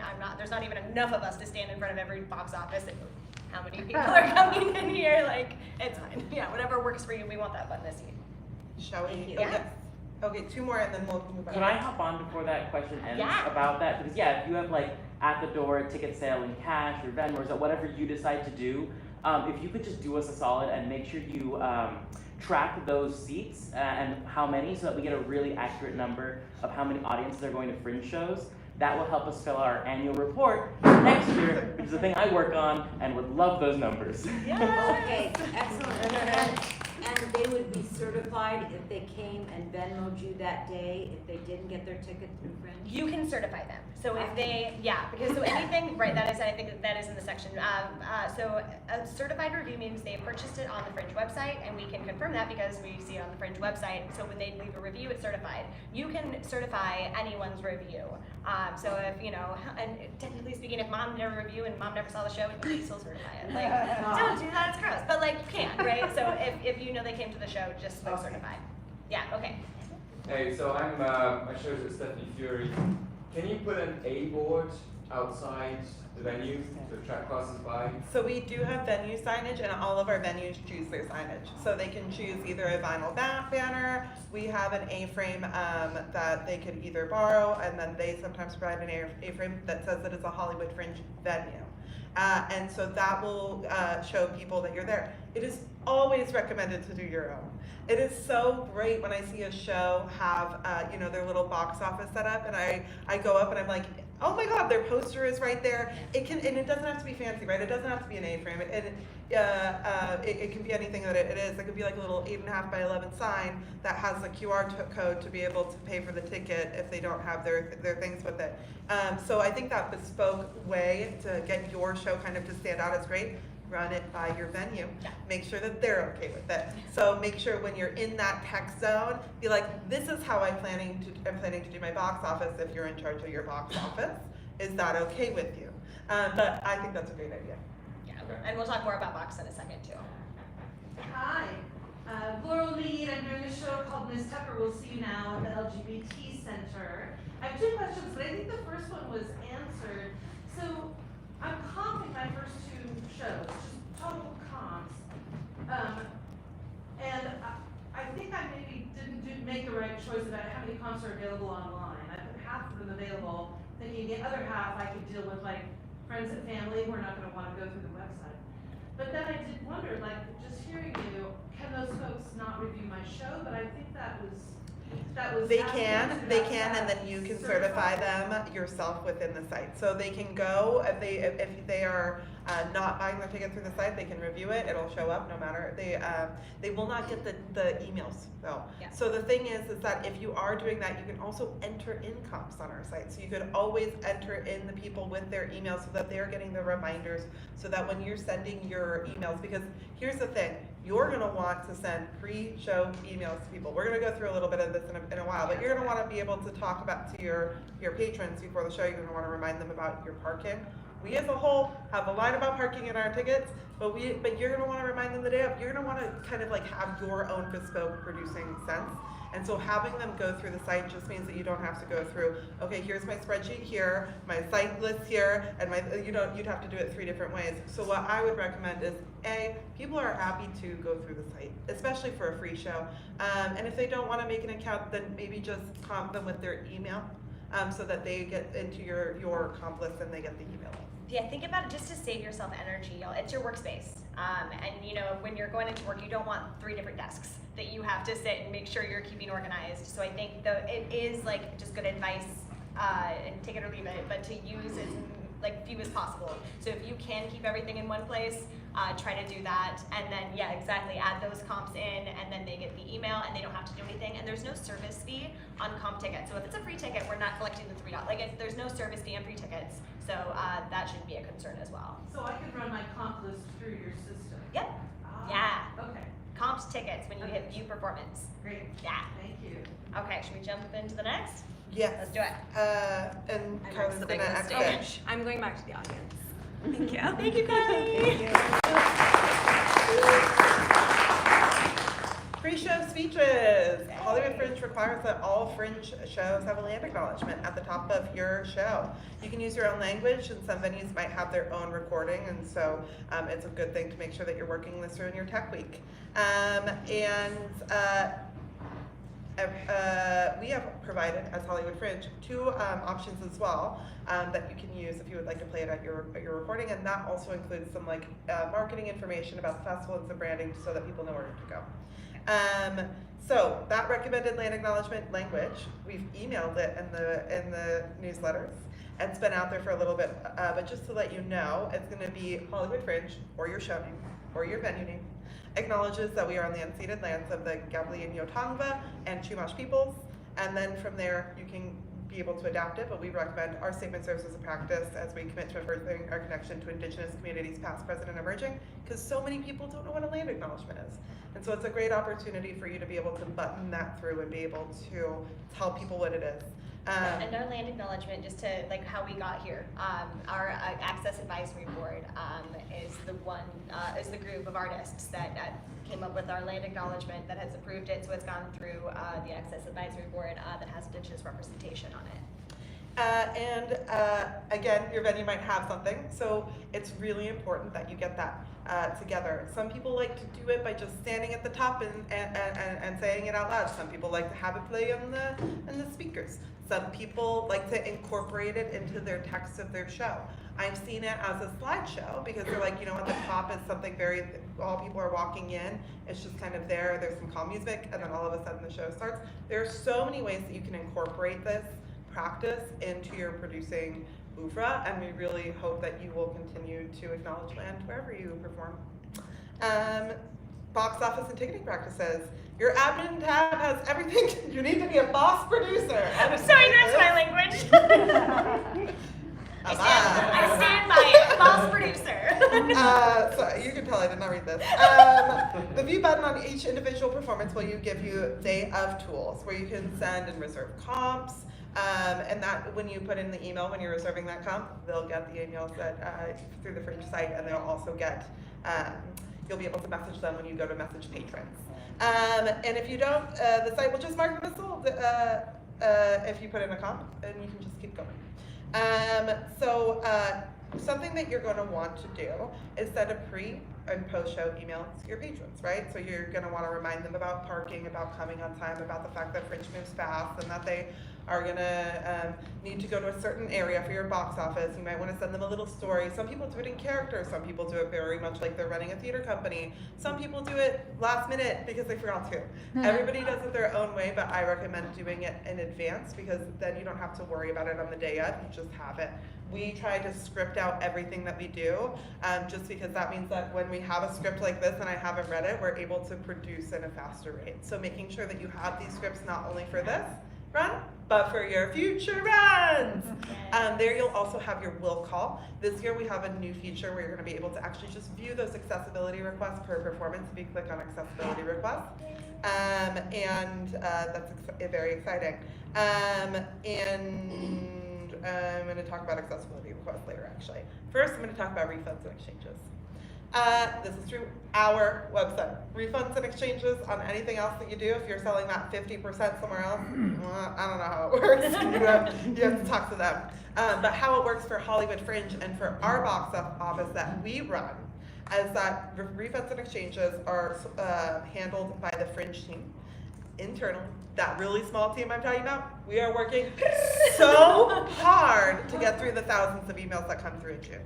The primary ticket buyer, if there's an issue, just needs to email support at hollywoodfringe.org 24 hours in advance of the show. So if they reach out to us after 24 hours, we will not honor it. But I'm going to go through it a little bit more. So that primary ticket buyer needs to email support at hollywoodfringe.org to request that refund and exchange. So if a show is going on and this person, 12 hours before the show is like, I want a refund, we're going to be like, sorry, the refund has lapsed. You know what? Some people are really cool about it, and they'll be like, cool, I'm going to make it a donation. That was my fault. Even if they email us way more in advance, so say they do 48 hours in advance, they do it right, they're going to email us. We're going to be like, cool, I see that you want a refund. Would you want to switch into another performance instead? We're going to work on your behalf to make sure that they are getting into your seats.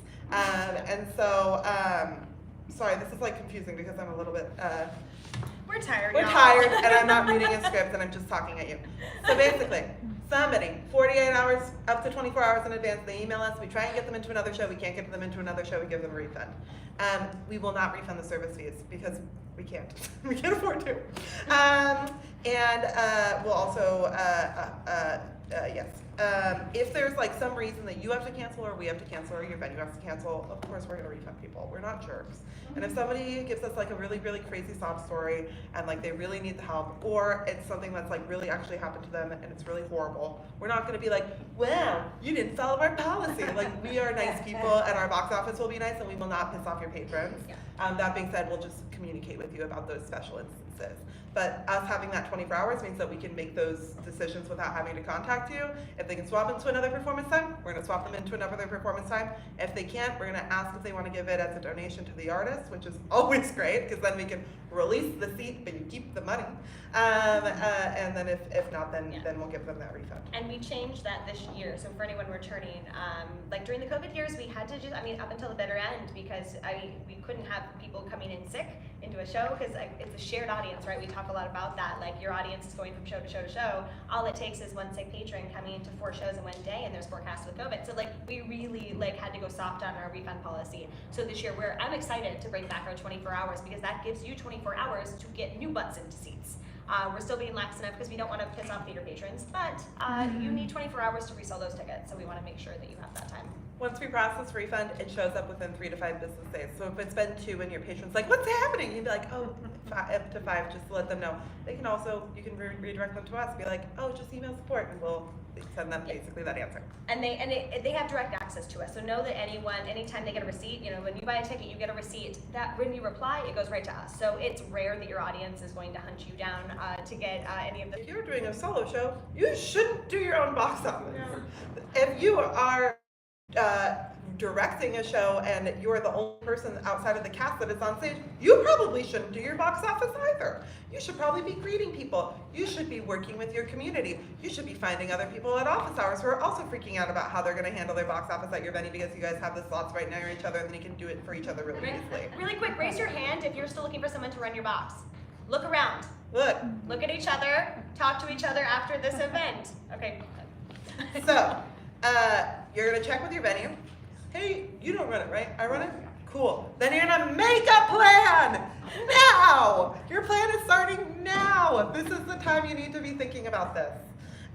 You can find your will call by clicking view on the individual performance in your performance tab, and then you'll know how many tickets you've sold and what you need to keep. Some people put little reserve signs if they want to for industry or for things like that. Sometimes an accessibility request will come through that's like, oh, I need to read lips, so I need to be in the front row. You know, there are certain things that you should just kind of be aware of, and so it's always handy to have reserve signs. It's always handy to have things like cash, if you're accepting cash, maybe some change.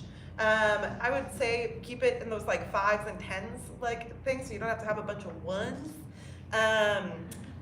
Or go QR code, or some people go as far as going Square with a credit card reader. It is up to you as long as you have a plan. And it is so important that you make it a plan that you want to do forever, because you don't want to keep doing this over and over and recreating a wheel just to do what's going to work for you. If you're the type of person that's like, I just want Venmos, that's all I can do, and if they can't do Venmo, I want them to walk in for free. Great! That's a great solution! If you want to set your tickets at $0 and they can continue to buy through the Fringe website until the bitter end, great! Plan. That's a plan, but you need to have it. Ticket shut off. You choose when it shuts off. So make sure that you have that decision now, because if you want it to, oh yeah. It is broken currently. I want to name, but coming back, I know, I promise, the developer is working on it right now. Fun thing, we went to go set it at 0 minutes, because that's what most people want. Most people do want tickets up until the bitter end, unless you're printing your box office list like an hour before, then you're gonna want an hour. But I promise it will be fixed well before you were actually in need of those will call sheets. So just keep an eye on that participant newsletter, and we'll let you know when it's back up and running. Don't forget the community ticket price, which is that $1 off tickets that we're talking about. So you might want to have 1s if you are gonna, I realize you do want 1s, if you're gonna have cash. And also remember anything that you're gonna have, like you might want to have an artist price if somebody comes up and they're like, I have a participant button, I want to come in. You might want to have that available for your box office. So we'll send more information about our box office policy, some documentation you can look over, and then you can create your own. Participant payout, and then we're almost done. And then we have like a little section. After the festival, you'd laugh, but Lois sends an email the day after the award ceremony, literally in the morning. She's like a crazy motherfucker. like we load out till midnight, and then at like 10 a.m. she's like sending you an email so that you can request that check. And you know how many of you guys wait like 3 months? 9 sometimes. I swear I'm still sending checks from last year. You have to request your check from us. We cannot have, because all of you guys, when you registered, were exhausted, and you put in the wrong address, you put in the wrong thing, and we can't just let money go out all random in the world. No. So you need to go in. There's a survey you have to fill out. You have to be able to put in like all the little seats that you did. So you want to keep a little box office tally when you're at your box office, because we're going to be like, how many were sold at the door? Because that helps us be able to tell you guys in the annual report. We ask you all these little things that you're going to want to keep documentation of. You request the check. You can do it literally the day after the award ceremony, and then USPS takes forever to send it to you because it's being defunded. Oh, God. Welcome to the club, USPS. But if you do it right away, you'll probably get it within a week, especially if you're here in Los Angeles. So make sure that you request it as soon as possible, because you are going to wait 3 weeks, and then you're going to be like, why isn't it coming? And we'll be like, oh my God. Yeah, request your check. But again, that email will go out the day after, the day of awards. Now that the awards are the same day or the day after. But know that money is still yours. If you are one of those people who went, oh shit, 2018, I forgot to do that. We hold that money. It is yours. There's not it's not a gift card that lapses after so long. So, but request your check because we want to give you your money. Okay, safety in June. That's a sexy title. Okay, we have officially lost it. I think this is just gonna get weirder and weirder. Buckle up. Welcome to this party. Safety is sexy. Safety is sexy. Okay, y'all, we love you, and we want you to have a really safe experience. It's fine. And we live in Hollywood. Our venues are in Hollywood. I live in Hollywood, and it is not the safest of places 24/7. And so we want to remind you of that, because it is, again, just like we were talking about, boundaries and code of conduct. It's easy to get comfortable in this space because you all know each other. But there's a world out there that doesn't know about Fringe, that doesn't follow our code of conduct, that is not necessarily engaging in the same intentions that you are. So please remember that as you navigate the festival. Please don't walk alone at night. Take care of each other, offer each other walks to cars. The team will happily, if we're at a venue, we will walk with you, like just communicate, let's take care of each other. We've never had anything horrible happen, and I would like to continue that. So just take care of each other as we're walking from venue to venue. Keep in mind with your cash, you know, when you bring those 5s, 10s, and 1s, don't just walk around with your cash box. I see it every year, and I swear to one of them every year, so please don't do it. If you have cash, put it in a bag. Let's take care of ourselves and not just show off our cash boxes, because that's not cool. Travel in groups, like I said, like don't walk alone at night. Travel in groups, it's part of the fun, right? It's more fun to travel in groups. So get to know each other now, and you'll have your Fringe buddies so that everything is that much safer. We're not saying this to scare you. We're saying this so that you have some awareness as you navigate Hollywood, because it does, you know, every block is different. So just please be aware. Also be aware of, again, the world out there does not know about the Fringe Code of Conduct, and you're going to be advertising for your show. You're going to be marketing your show. You have postcards that tell people where you are and when. And I just want that to be in your head when you're advertising your show. Just because someone is standing outside of the Broadwater does not mean that they are Fringers. So just keep that in mind. We don't, and it sucks, right? We live in a world where we have to remember that sometimes people are evil, sometimes people do bad things. So I just want people to be very aware that even though you get so accustomed to marketing your show to anyone who will listen, sometimes that's not the right move. So just be very hyper aware and take care of each other. Additionally, some best practices. You had some, Our hot tips? Are we ready for our hot tips? We're ready for, Yeah, the hot tips section. Okay, hot tips. Yeah. No, yeah, you're reading it. It's right there. Okay, yeah. Remember that, okay, this is the hot tip section. Okay, okay, we're great. I was trying to riff with you and then it didn't work. I can't bit. I'm too tired. I'm too tired to bit. Okay, remember that there are thousands of you. That there are a bunch of people in this. You are not alone. So remember that going in, when you're sharing space. Remember you're walking in after a show. There's a show right after you. So just continually remember you're not alone, which is great. You have support, you have a team, but you're also not alone, so you can't act like it. So just remember, in general, you are not alone. The arts are, it's still my thing. I took it, okay, we're doing mine. The arts are underfunded. Venues are underfunded. People are understaffed. It sucks. And I think it's important to remember that as we navigate an industry and a community that is really dealing with the effects of that. So be kind to your venues. Be kind knowing that they have probably, worked 14 hours, many of which are hours they weren't paid for, and they don't have as many techs as they would if it was a venue that was properly funded, like other countries fund the arts. So just remember that we're all doing the best we can with very little, because what we do matters. Woo, that's you now. Oh, it's still me. It's still you. But it's okay, I can take over. Remember that no small children will be harmed when you make a mistake. They won't. And it's just a fucking theater festival. Oh, It's just a fucking theater festival. It doesn't matter. But it does.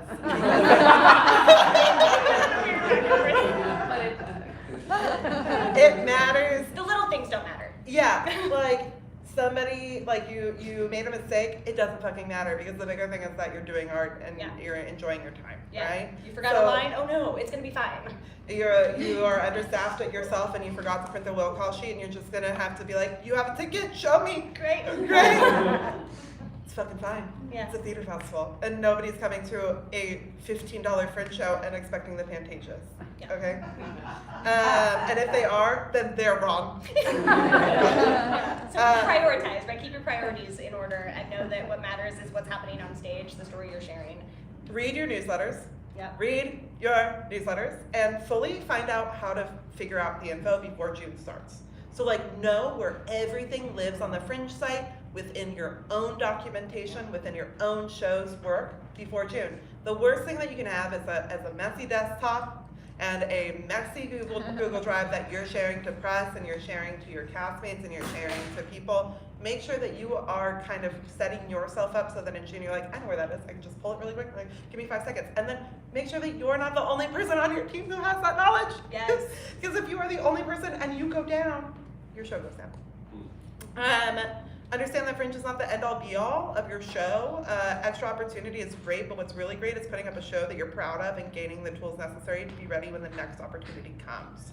You can't force networking. You can't force gaining visibility. It's something that comes naturally as your work becomes more developed and as you become more attuned to your own working styles and what communities will support that work. You might not know that yet, and this can be an experiment into that. Don't become so rushed that you get stressed, or even worse, stop reading. Our emails. Or also, if you stop reading and you just become a robot and you like start to be like, I see task, I do task, I start copy pasting, and then I applied for the solo show award, but I'm a 30% cast. Not good. Now that person at that venue, even if they could accommodate your 30% cast or your solo show that you do 5 years from now, they're gonna be like, well, that person was a mess. So don't look like a mess. You know what I mean? Just be one internally. And I think walk into this experience with how can I contribute to community? How can I contribute to whatever is next in the art? And I think if everyone goes into that with how can I help? How can I give? If everyone does that for each other, it's gonna be a fucking good time. You can't achieve every goal you have in your head right now. You can't. Choose two. Choose two and do those really well. And then the rest will come. Okay, any questions? We have 13 minutes. And then if you have questions that you're like, I want to talk to you later about, we'll be outside and in the bar and here every day until June 29th. And then we will sleep for a month. Any questions? Okay, yes. I'll do a very specific share for everyone.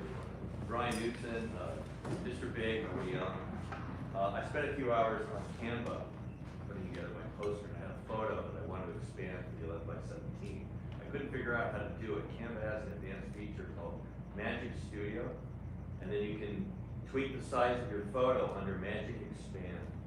It's a wonderful feature they have on Canva. You can do a free 30-day trial, and it solved my problem, and my poster came out great. So I just want to share. Sponsor us, Canva. Hey. We love you and your tools. I fully agree. Canva is such a great, and using the magic expansion or using the magic erase, you're like, I just want the person and text, and I want it to be my pink color because my color is pink for my show. You can do that on Canva really easily. And they really haven't sponsored us yet, which is silly. Yeah.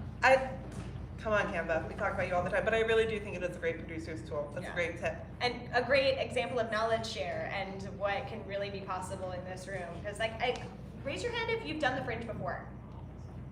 All right, so these are people who have done the Fringe, who know exactly what you're feeling in such a deep way. And then how many people, first timers? Welcome to the family. But this is your community, right? First timers give the veterans like that boost of energy because they do know how tired they're gonna be. You're still surprised by it, delusional perhaps, about how tired you're gonna be in June. So give them your energy, and veterans, please give your knowledge and what you did right and what you want to give advice about and what you did wrong so that other people cannot jump into that mess, right? One more hot tip, and then we should, if anybody has questions, make sure you're raising your hand. Yeah. You should be so lucky that you were in here because you know what you're gonna do? You're gonna tell all the people who didn't come what we said, and you're gonna become invaluable to them because you've done all this research and you have all this knowledge just by showing up. So make sure that you are also knowledge sharing with your community because you never know. There's gonna be some event that you couldn't attend and somebody's gonna do that for you too. Yeah. What's the cleanest, easiest way to do the comp exchange with fellow Fringers? It so depends on what your preference is. So some people like to do, like I said, or we've said before, you can do your comp code that you can say like, oh, it's artist is the code, and that gives you comps. You can set your artist level within your ticketing site. So when you go and set your ticketing prices, you can set an artist price. You can enter their name personally, be like, hey, give me your email, and I'll make sure you get a ticket for that performance. But I think discount code is probably for me, that's what I would easier thing. That way, just in the moment, you could be like, let me give you my comp code. Just a comp code. Just a comp code. That's what I would do $0. if I was you guys, because it's the easiest way. And then also if you were like, I just want artists to be able to get like a cheap way in that didn't ask me. You can always set your participant price lower, but not the comp level. That way artists who just like don't talk to you but want to see your show have that automatic cheaper way to get into your show. Yeah, because in case anyone wasn't aware, if you are a registered participant or an artist or somebody who's on a project, you are seeing the participant prices if they're available. So it's all automatic, like however your user is associated with the festival this year, that is what you see. So like when you've purchased your button, you see the button discount. If you haven't purchased your button, you see a button for sale. It's all very smart and techy like that. Right, here, here, and then here, yeah. Oh, I was just gonna follow up on that. Quite often other fringes will direct message you through your show, which they can do. On the site. Yeah, and they'll request a comp. And it can sometimes be overwhelming because you're like so scheduled out. And you just sometimes, like ships in the night, can't see their show, and it actually breaks your heart. That you literally Downer. can't. But yeah. And so just But to you repeat can that. message other shows through You the can, site. so that's a great thing to note, and I'm going to repeat it for the live stream. You can message each other, just like a Facebook Messenger or what have And you. say, I would like to come to this show, excellent. Yeah, and you can use, so it's individual profiles, not necessarily the project page itself, but on a user profile, you click on it and then you'll see a send message option. That, just like the discounts for participants, is only viewable if you are attached to a project. That's how we keep spam from coming in. And then we had here. Wait, you had a question? Yeah. Yes. Do you suggest if people live in Hollywood or West Hollywood that they Uber here because of this parking? Absolutely, and I also think that people can take the bus, and the bus system during the day is such a great way. For me, I live in Hollywood, I live on Ibar, and so I walk or bus my way in, and then I'll either walk or bus my way in. If it's not too later, then I'll get a ride or I'll or something on the way home. And so we'll make sure that on our website, it's currently like dead, but within the next 2 weeks, at least 2 weeks before the festival, there will be like how to metro around, and you can give them that link. Where's the parking around, and you can give them that link. We're just still updating it right now with information because we have so many new places. We expanded the zone, and it's way bigger now. So we have a lot more work. And we have some potential things in the works that might happen this year that I'm not prepared to say out loud, but some things that might happen. But the map, either way, will be very helpful in telling audiences how to do it, how to reach. So yeah, in 2 weeks, we'll send you an email and you'll be like, oh, parking's updated, and then you'll be able to then make your own personal plan from there. But right now, just knowing you're gonna put parking in an email is good enough. Okay, there was this, and then here, Yeah, just logistically, so how do the people who are participating as crew or cast on your show become officially, you have to put their email address in with So you go and you add them to your project page when you go to edit your production team, and then you have to make sure that their email is connected to that. So you add them with a role, and then they'll have access, and then handily in there, you can also give them admin access if you want them to have will call reports. So you can add your cast and other people without having them have all of the back end. Okay. Just so it gives credit, and then if you want to give them admin access, it's an extra button. Yeah, the admin will give them access to everything but accepting the payout or getting the emails from press and industry. So no, you can absolutely give anyone you want to admin access, but that means like they could change the ticket prices, they could do all of those things. The only thing they can't do is take the money at the end of the festival or get the press and industry Okay, my director just said I need to say our show is this is one. Okay. I love it. Over here we had somebody here with the hat, right? Oh, yes. Yeah. How do we message the patrons? Is it individually or by performance? Or? Yeah, by performance. So if you go to admin tab, performances tab, view button, and then you'll have a bunch of stuff that you can kind of play with like day of, but beforehand too. There's message patrons, that's where you do the comms tickets. That's where your will call list is. So that view button is going to be where you spend a lot more time in now that we're in the like things are real stage. Yeah, and then fun fact for everyone who's new. So the the message patrons will be emailed to everyone who purchased a ticket. That's everyone. That's why you don't see their emails in that information, right? You just see their names. We get everyone's email so that you can communicate what you need to for your show. But we're also asking every ticket buyer if we can share their email with the show's producer. Most of them say yes, and you can find that list on your patrons tab because we want you to walk away from the festival with an email list with people that now are familiar with your work, that would want to see, the next stage of it or the next show you do. So that will be yours forever. But the message patrons has everybody who bought a ticket, whether they want it to be outed or not. One more question. Oh. All right. Thank you all. See you at the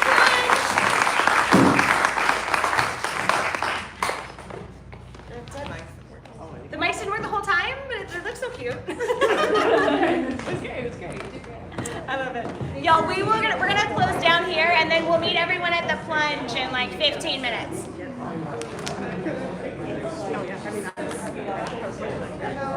Bye.